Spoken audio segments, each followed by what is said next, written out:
Hello, നല്ല നമസ്കാരം. ഭരതനാട്യം 2 മോഹിനിയാട്ടം. ആദ്യ ഭാഗമായ ഭരതനാട്യം തിയേറ്ററുകളിൽ വലിയ തരംഗം സൃഷ്ടിച്ചിട്ടില്ല എങ്കിലും OTT പ്ലാറ്റ്ഫോമിൽ മികച്ച പ്രതികരണം നേടിയ ആ ഒരു വിജയത്തിന്റെ ആവേശത്തിൽ സംവിധായകൻ കൃഷ്ണദാസ് മുരളി ഒരുക്കിയ രണ്ടാം ഭാഗം മോഹിനിയാട്ടം ആ ഭാഗത്തിന്റെ അതിൽ നിന്നും ഒരു നിഷ്കളങ്കമായ കുടുംബാന്തരീക്ഷത്തിൽ നിന്നും ഒരു ഡാർക്ക് ഹ്യൂമർ ക്രൈം ത്രില്ലർ ആ ജോണറിലേക്ക് ചുവട് മാറ്റുകയാണ് സിനിമയുടെ പ്രത്യേകത. അതായത് മോഹിനിയാട്ടത്തിന്റെ ഭരതൻ നായരുടെ മരണാനന്തര സംഭവങ്ങളാണ് സിനിമയുടെ ഇതിവൃത്തം. അദ്ദേഹത്തിന്റെ മരണശേഷം രണ്ടാം ഭാര്യയായിട്ടുള്ള രുക്മിണിയും പിന്നെ മകൻ അജയ് ഘോഷും തങ്ങളുടെ നാടായിട്ടുള്ള ശ്രീകണ്ഠാപുരത്തേക്ക് താമസം മാറിയാണ്. ശശീന്ദ്രൻ നായരും കുടുംബവും ചേർന്ന് അവർക്ക് അവിടെ ഒരു പുതിയ വീട് വാങ്ങി നൽകുകയാണ്. എന്നാൽ ഈ പുതിയ വീട്ടിലേക്ക് ഭരതൻ നായരുടെ പഴയ സുഹൃത്തായിട്ടുള്ള ഗോവിന്ദരാജ് എത്തുന്നതുകൂടി കഥ മൊത്തത്തിൽ മാറി മറിയുകയാണ്. ഭരതൻ നായരെ കുറിച്ചുള്ള പുതിയ വെളിപ്പെടുത്തലുകളും തുടർന്നുണ്ടാകുന്ന അപ്രതീക്ഷിതമായിട്ടുള്ള സംഭവങ്ങളുമാണ് സിനിമയെ മുന്നോട്ട് നയിക്കുന്നത്. ശരിക്കും പറഞ്ഞു കഴിഞ്ഞാൽ ആദ്യ ഭാഗത്തിന്റെ തുടർച്ചയാണിത്. ഭരതൻ നായരുടെ ജീവിതത്തിലെ രഹസ്യങ്ങൾ ഒരു കുടുംബം എങ്ങനെ ഒളിപ്പിച്ചു വെക്കുന്നു എന്നതായിരുന്നു ആദ്യ ഭാഗമെങ്കിൽ, രണ്ടാം ഭാഗത്തിൽ ഈ രഹസ്യങ്ങൾ കൂടുതൽ സങ്കീർണമാവുകയും ഒരു ക്രൈം ത്രില്ലർ സ്വഭാവം കൈവരിക്കുകയും ചെയ്യുകയാണ്. ശരിക്കും പറഞ്ഞു കഴിഞ്ഞാൽ നമ്മുടെ നെടുമുടി വേണുവിന്റെ ഫിലിമോട്ടോഗ്രാഫിയുമായി ബന്ധപ്പെട്ടിട്ടുള്ള മൂകാംബിക സിനിമാറ്റിക് യൂണിവേഴ്സ് ആ ഒരു റെഫറൻസുകൾ സിനിമയെ വളരെ രസകരമായിട്ട് തന്നെ ഉപയോഗിച്ചിട്ടുണ്ട്. അതോടൊപ്പം തന്നെ ഇതിന്റെ പെർഫോമൻസ് നോക്കുമ്പോൾ ബേബി ജിൻ അദ്ദേഹത്തിന് എങ്ങനെ പുകഴ്ത്തണമെന്ന് എനിക്കറിയില്ല. അദ്ദേഹത്തിന്റെ പ്രകടനം അസാമാന്യമായ ഒരു സാധനം. ഒരു സീരിയസ് ആയിട്ടുള്ള ഒരു കോമഡി എന്ന ഒരു ഇതിലേക്ക് പിന്നെ ചൂട് മാറ്റുന്ന ആ ഒരു രീതിയൊക്കെ വളരെ ഗംഭീരമായിട്ടുണ്ട്. സാറ്റ് കളിക്കാൻ ഞാനും കൂടെ കൂടട്ടെ എന്ന് പറഞ്ഞുകൊണ്ടുള്ള ഞാനും ഉണ്ട് എന്ന് പറഞ്ഞുകൊണ്ട് വളരെ ഗംഭീരമായിട്ട് ഗാംഭീര്യമുള്ള സ്വരത്തിൽ അദ്ദേഹം പിന്നെ ഗൗരവക്കാരനായിട്ട് എത്തിയിട്ട് പിന്നെ അങ്ങോട്ട് അദ്ദേഹം പെട്ടെന്ന് ആ ഒരു ജോണർ ചേഞ്ച് ഒരു സാധാരണക്കാരനായിട്ട് ഒരു പിന്നെ ലുങ്കിയും കൊടുത്ത് തോർത്തും ഇട്ട് അതോടൊപ്പം തന്നെ അവസാനം ഗത്യന്തരമില്ലാതെ അദ്ദേഹത്തിന്റെ ആ ഒരു മാറ്റം, അദ്ദേഹത്തിന്റെ കിടിലം, അദ്ദേഹത്തെ എങ്ങനെയാണ്, അതാണ് ഞാൻ പറഞ്ഞത്, അദ്ദേഹത്തെ എങ്ങനെയാണ് വിശേഷിപ്പിക്കണമെന്ന് എനിക്കറിയില്ല. കിടിലം. ആ സുഭാഷ് എന്ന് പറയുന്ന കഥാപാത്രം അദ്ദേഹം വളരെ അവിസ്മരണീയമാക്കി. ഒരു നല്ല വില്ലത്തരവും കോമഡിയും ഒരു ഫ്ലെക്സിബിൾ ആയിട്ടുള്ള ഒരു ക്യാരക്ടർ ചേഞ്ച് അദ്ദേഹം വളരെ ഗംഭീരമായിട്ട് ചെയ്തിട്ടുണ്ട്. പിന്നെ സുരാജിന്റെ കേസ്, ഗോവിന്ദൻ രാജ് എന്ന് പറയുന്ന കഥാപാത്രം സുരാജ് നല്ല രീതിയിൽ അഴിഞ്ഞാടി എന്ന് തന്നെ പറയാം. അദ്ദേഹത്തിന്റെ സ്ക്രീൻ പ്രസൻസ് വളരെ കുറവാണെങ്കിൽ പോലും അദ്ദേഹം ഉള്ള സമയത്ത് നല്ല രീതിക്കും കുശാദ്ര ബുദ്ധിയുടെ അങ്ങ് അറ്റത്ത് ഹൈ സാധനം. അതോടൊപ്പം തന്നെ കോമഡിയും അദ്ദേഹം നന്നായിട്ട് തന്നെ കൈകാര്യം ചെയ്തിട്ടുണ്ട്.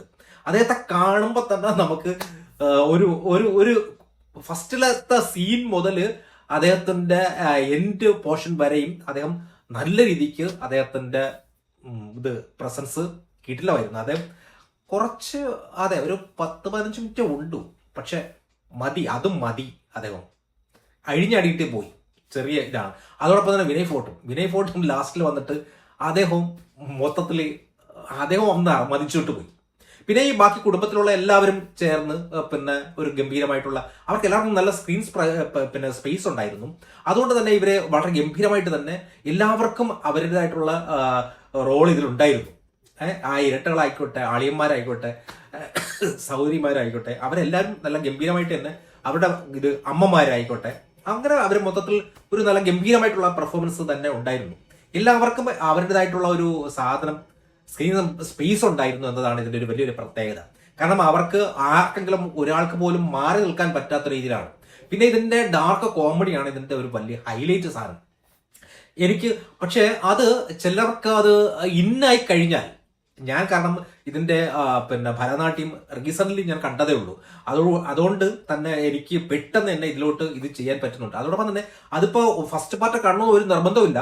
കാരണം ഈ സിനിമ തുടങ്ങുമ്പോൾ തന്നെ പിന്നെ ഇത് താങ്ക്സ് കാർഡിൽ മൊത്തത്തിൽ കാണിക്കുന്നുണ്ട് എന്താണ് ഫസ്റ്റ് പാർട്ടിൽ എന്താണ് സംഭവിച്ചതെന്ന് ഡീറ്റെയിൽ മുഴുവനായിട്ട് ഇവിടെ കാണിക്കുന്നുണ്ട്. അതുകൊണ്ട് വലിയ പ്രശ്നമൊന്നുമില്ല. ഫസ്റ്റ് പാർട്ട് കണ്ടിട്ട് മാത്രമേ ഇത് കാണാവൂ എന്നുള്ളൊരു നിർബന്ധമില്ല. പിന്നെ കൃഷ്ണദാസ് മുരളിയുടെ ആദ്യത്തെ ഭാഗത്തേക്കാളും വൃത്തിയായിട്ടും വ്യക്തമായിട്ടും അദ്ദേഹം സംവിധാനത്തിൽ അദ്ദേഹത്തിന്റെ മികവ് കൊണ്ടുവരാൻ ശ്രമിച്ചിട്ടുണ്ട്. കാരണം ആദ്യത്തെ ഒരു കുടുംബത്തിന്റെ ആ ഒരു സിറ്റുവേഷൻ അല്ല സെക്കൻഡ് പാർട്ടിലേക്ക് വരുമ്പോൾ. പിന്നെ ഇതിന്റെ ഡാർക്ക് കോമഡി അത് എന്റെ കിറ്റ് എന്റെ അവകാശം അതൊക്കെ എനിക്ക് ചിരിച്ചു മറിഞ്ഞ് ഞാൻ പിന്നെ സീറ്റിൽ കൈ അടിച്ചിട്ടാണ് ഞാൻ കിടന്ന് ചിരിച്ചു മറിഞ്ഞത്.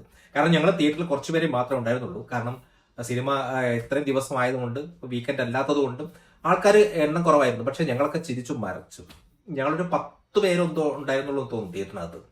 ഞങ്ങളെല്ലാവരും ഇന്നായി ആ സിനിമയിൽ ഇന്നായതുകൊണ്ട് ഞങ്ങൾക്ക് ഗംഭീരമായിട്ട് ആസ്വദിക്കാൻ പറ്റി ഞങ്ങൾക്ക് എല്ലാവർക്കും. കാരണം ഇവര് സീരിയസ് അവരുടെ ആ ഒരു സിറ്റുവേഷൻ പോലും അവര് നമ്മളെ ചിരിപ്പിക്കാൻ വേണ്ടി അവര് വളരെ സീരിയസ് ആയിട്ടാണ് അവർ പിന്നെ കാര്യങ്ങൾ പറയുന്നത്. പിന്നെ ഈ മതവിശ്വാസങ്ങൾ ആചാരങ്ങളെ ആ ഒരു പൊള്ളത്തരങ്ങളെ നല്ല രീതിക്ക് എടുത്തു ഒടുക്കുന്നുണ്ട്.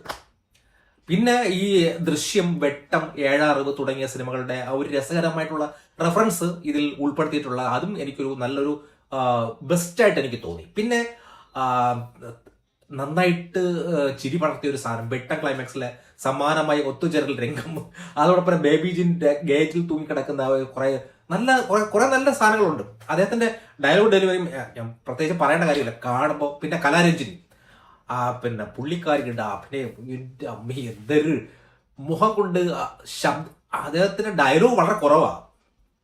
കലാരഞ്ജനിക്ക് ഡയലോഗ് ഇല്ല എന്ന് തന്നെ പറയാം. പക്ഷെ മുഖം കൊണ്ട് കാണിക്കുന്ന കുറെ സാധനങ്ങളുണ്ട്. ആ പുള്ളിക്കാരിയാണ് ഇതിൽ ശരിക്കും പറഞ്ഞു കഴിഞ്ഞാൽ ഫീമെയിലിൽ സ്റ്റാർ ആയിരുന്നത്. സാങ്കേതിക വശങ്ങൾ നോക്കുമ്പോൾ പിന്നെ സിനിമാറ്റോഗ്രാഫി ബാബ്ലു അജുവിന്റെ ക്യാമറയാണ്. പ്രത്യേകിച്ച് ഒന്നും പറയാനില്ല. രാത്രി സീനുകളൊക്കെ വളരെ ഗംഭീരമായിട്ട് നല്ല രീതിയിൽ ഇൻഡോർ സീനുകൾ അവസാനത്തെ ക്ലൈമാക്സുമായിട്ട് വരുന്ന ആ ഒരു കുറെ ലൈറ്റിങ്ങിന്റെ മറ്റു കാര്യങ്ങളൊക്കെ ഗംഭീരമായിട്ട് ചെയ്തിട്ടുണ്ട്. പിന്നെ സംഗീതം, ഇലക്ട്രോണിക് കിളിയുടെ BGM സിനിമയുടെ ഇത് ചെയ്തിട്ടുണ്ട്. അതോടൊപ്പം തന്നെ പിന്നെ ബേബിജിന്റെ പല പാട്ടുകളും ഇതിൽ ഉപയോഗിച്ചിട്ടുണ്ട്. പിന്നെ എഡിറ്റിംഗ് ഷഫി VPയുടെ എഡിറ്റിംഗ് ആണ്. അതും വലിയ കുഴപ്പമില്ലാതെ നല്ല രീതിക്ക് ലാഗ് ഇല്ലാതെ കൊണ്ടുപോകാൻ പിന്നെ കഴിഞ്ഞിട്ടുണ്ട്. പിന്നെ എനിക്കിതിൽ നെഗറ്റീവായിട്ട് തോന്നിയത് ഈ ഡാർക്ക് കോമഡി ഇതിൽ എങ്ങനെ ഇവർ പ്ലേസ് ചെയ്തു എന്നുള്ളതാണ്. പിന്നെ ചില കോമഡികളൊക്കെ പിന്നെ ആലോചിച്ചാൽ മാത്രമേ കിട്ടുന്നുള്ളൂ. പിന്നെ ഇതിൽ ഇത്തിരി ലോജിക്കൊക്കെ ചിലയിടത്തൊക്കെ ഉണ്ട്. പിന്നെ അവരുടെ ആ ഒരു പിന്നെ ആ ക്ഷേത്രവുമായി ബന്ധപ്പെടുന്ന ചില സംഭവങ്ങൾ ഞാൻ ആലോചിക്കുന്ന കാലം അല്ലാത്ത കാലത്ത് പണ്ട് മനുഷ്യന് ഉടായ്പകൾ കാണിക്കാൻ വേണ്ടി ഉണ്ടാക്കിയിരിക്കുന്ന ഓരോ സാധനങ്ങളുണ്ടല്ലോ, ഗംഭീര സാധനമാണ്. കാരണം നന്നായിട്ട് തന്നെ ഇതിന്റെ സ്ക്രിപ്റ്റിൽ നന്നായിട്ട് വർക്ക് ചെയ്തിട്ടുണ്ട്. ഇത് എനിക്ക് ഒത്തുകൂടി പിന്നെ ഈ കോമഡി സ്വല്പം കൂടി ആസ്വദിക്കണമെന്നുണ്ട്. ഇനിയിപ്പോൾ എന്തായിരുന്നാലും ഒന്നുകൂടെ കണ്ടാൽ കൊള്ളാമെന്ന് എനിക്ക് ആഗ്രഹമുണ്ട്. കാരണം ഇത് തിയേറ്റർ എക്സ്പീരിയൻസ് ചെയ്യേണ്ട ഒരു സിനിമയാണ്. കാരണം അങ്ങനെയുള്ള കുറെ മൂവ്മെന്റ് ഉണ്ട് ഇതിൽ. പിന്നെ ജഗദീഷ് ഏട്ടനെ പറയാൻ മറന്നുപോയി. ജഗദീഷ് ഏട്ടൻ വന്ന് കുറച്ച് സാധനമേ ഉള്ളൂ. ജഗദീഷ് ഏട്ടൻ വന്ന് അറമറിച്ചിട്ട് പോയി. വിനയ് ഫോർട്ടിനെ പോലെ തന്നെ അവസാന ക്ലൈമാക്സിന്റെ സമയത്ത് പുള്ളിക്കാരൻ വന്ന് തകർത്തിട്ട് പോയി. മൊത്തത്തിൽ എനിക്ക് നന്നായിട്ട് ഇഷ്ടപ്പെട്ട ഒരു സാധനം എന്ന് തന്നെ പറയാം. മോഹിനിയുടെ ആട്ടമാണ്. നന്നായിട്ട് തന്നെ ആടി തിമിർത്തിട്ട് എന്നെ പോയിട്ടുണ്ട് മോഹിനി. എന്തായിരുന്നാലും എൻ്റെ ഭരതൻ ചേട്ടൻ ഉണ്ടാക്കി വെച്ചിരിക്കുന്ന കുലുമാലുകൾ എനിക്ക് തോന്നുന്നില്ല തീരുമെന്ന് എനിക്ക് തോന്നുന്നില്ല. കാരണം ഇനിയും ഇതിന്റെ ഒരു ഭാഗം കൂടി വരാൻ സാധ്യത കൂടുതലാണ്. എന്തായിരുന്നാലും വരട്ടെ, ആസ്വദിക്കാൻ നമ്മൾ തയ്യാറായിട്ട് നിൽക്കും. Thank you.